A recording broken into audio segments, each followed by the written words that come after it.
Son las 9 de la mañana, avanza arriba gente y como buen representante de los trabajadores en el BPS, el señor Carlos Clavijo se ha quedado aquí en Montevideo trabajando y hay muchos temas para abordar con él aquí en el programa.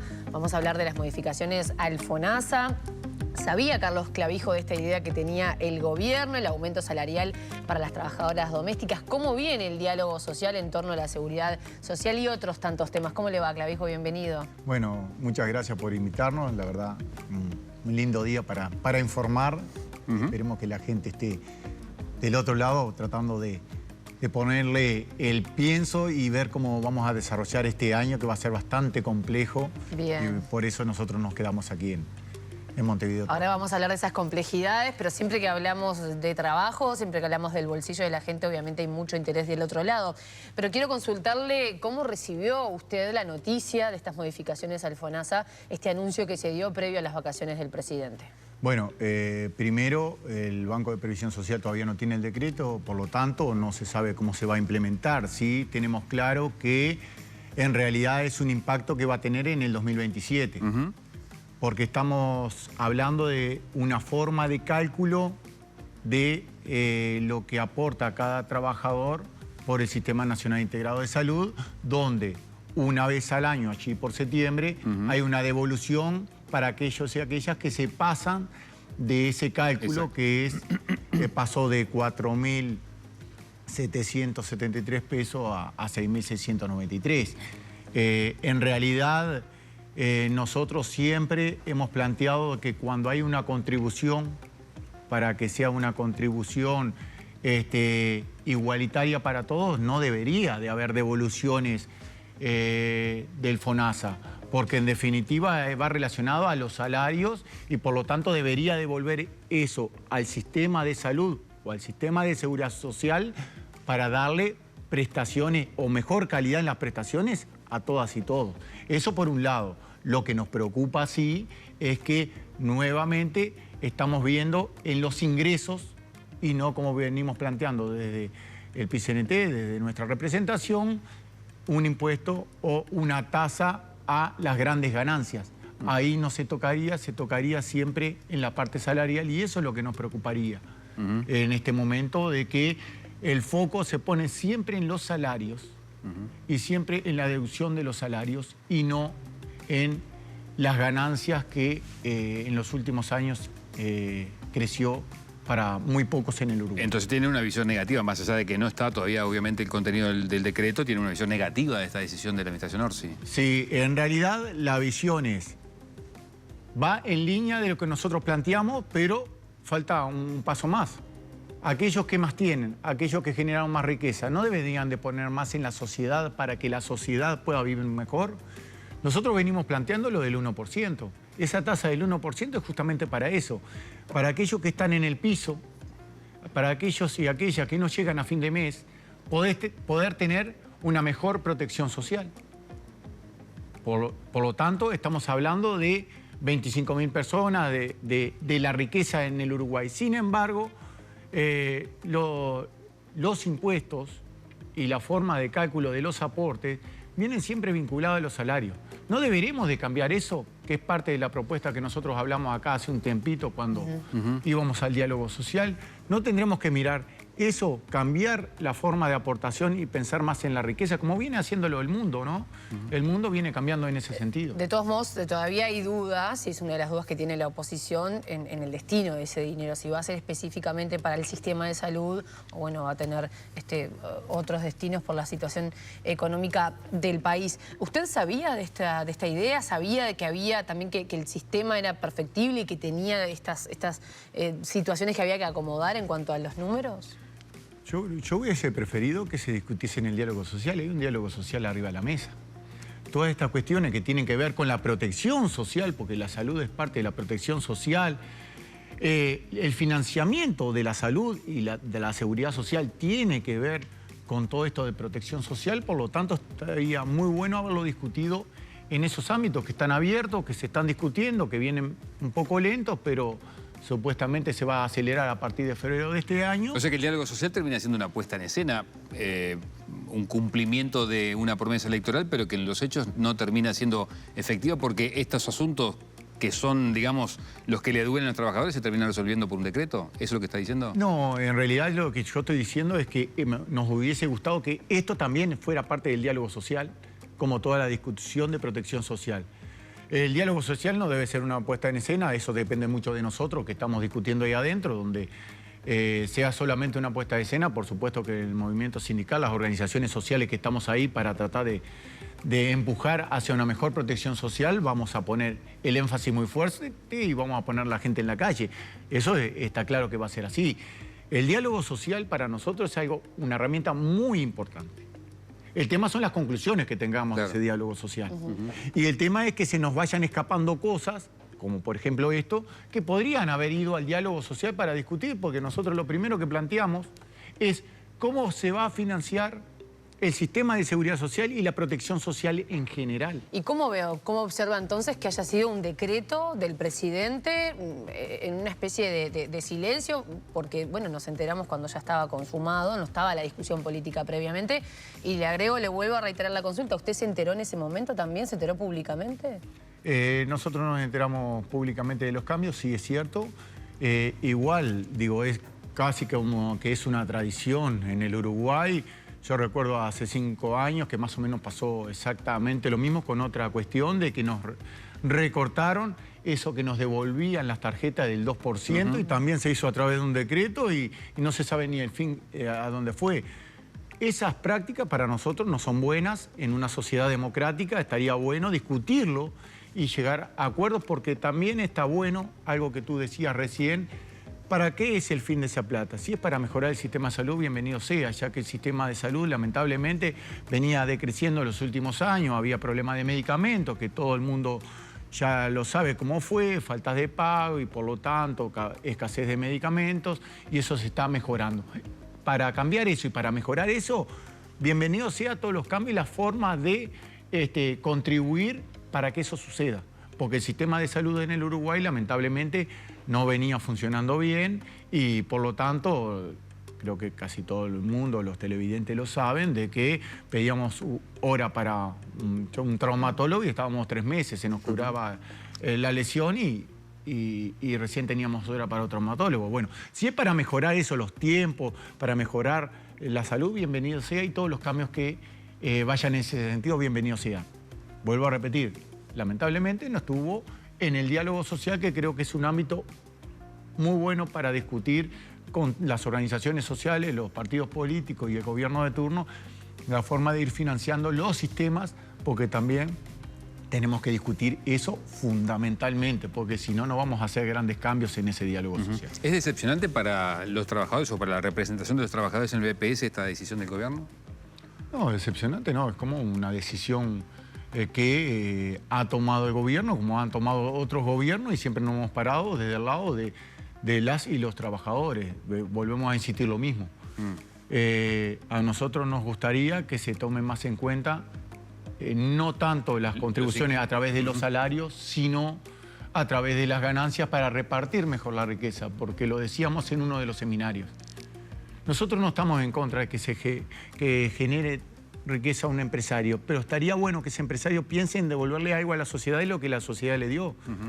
Porque los recursos naturales, el trabajo, la calidad del trabajo, y bueno, que lo devuelva, porque está tomando recursos naturales, está tomando fuerza de trabajo, es decir, nosotros generamos la fuerza de trabajo para generar una riqueza.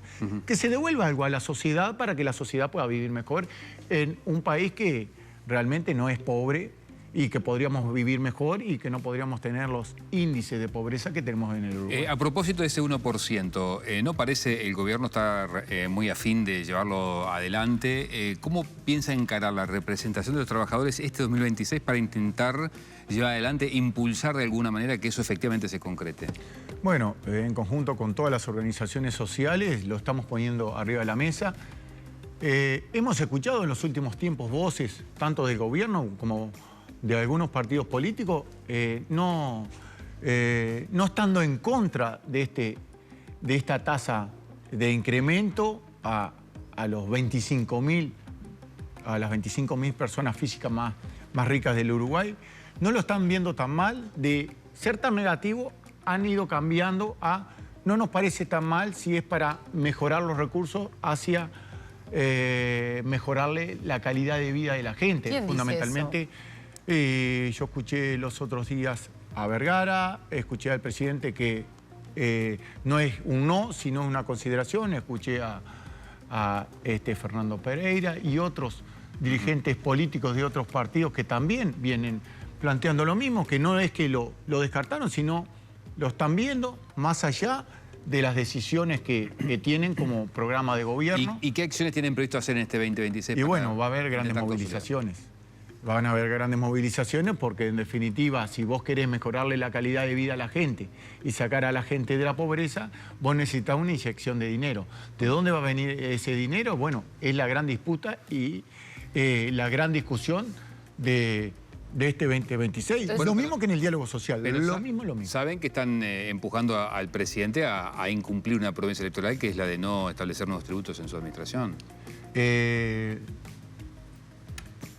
El movimiento sindical siempre se manejó independiente más allá de los gobiernos. Y a todos los gobiernos le exigió más o menos lo mismo, que los tributos vayan dirigidos a la riqueza y que no siga pasando lo que pasa en el Uruguay desde hace muchos años, que los trabajadores, y es el único país del mundo que los trabajadores y trabajadoras aportamos el doble que el aporte de los patrones.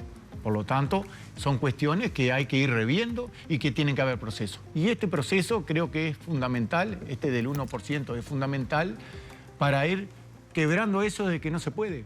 Porque en realidad lo han hecho en otras partes del mundo.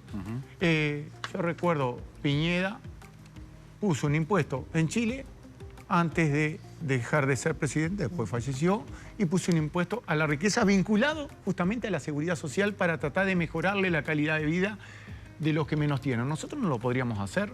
Yo me pregunto. Clavijo, entonces el PIT-CNT ya tiene decidido que en el caso de que esto no avance van a haber, según usted, grandes movilizaciones.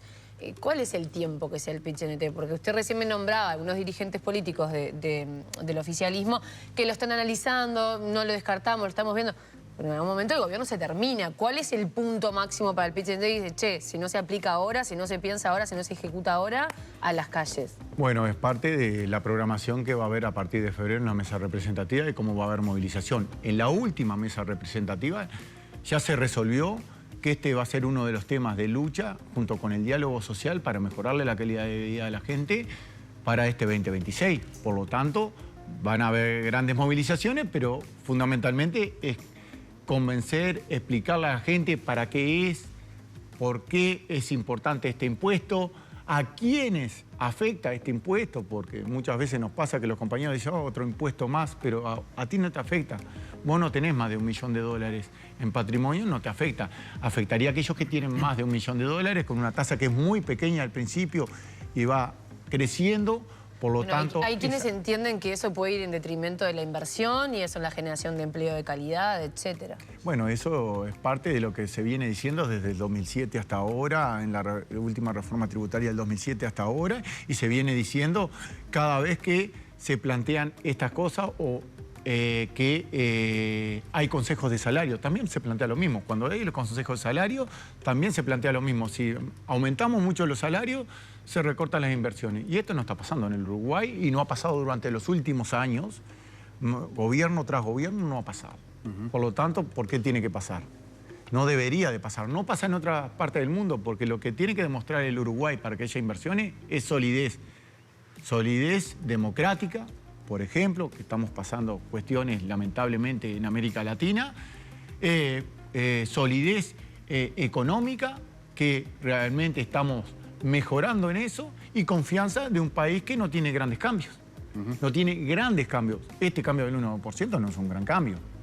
No es un gran cambio. Tampoco es la panacea y con esto resolvemos todo, pero hay que tratar de convencer a la gente de que esta es una buena medida y convencer a los partidos políticos y el gobierno de turno que es una buena medida para mejorarle la calidad de vida de la gente. Clavijo, estamos atravesando, vamos a cambiar de tema, arrancamos una temporada, todos coinciden en que ha sido o viene siendo muy buena en cuanto a números, pero también sucede cada tanto en estas buenas temporadas que proliferan la informalidad Zafral de los trabajadores. ¿Ustedes tienen reporte?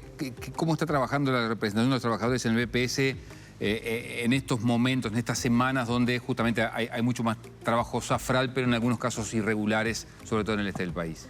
Bueno, la representación de los trabajadores no solo hace un trabajo en estos momentos que crece la informalidad, sino lo hace a lo largo del año, recorriendo el país y hablando de la importancia que tiene estar registrado y registrada la seguridad social para vos poder tener todos los derechos y estar protegido por un sistema, que esto es muy importante. También en el diálogo social, uno de los planteos justamente es que ¿dónde cae la informalidad más grande?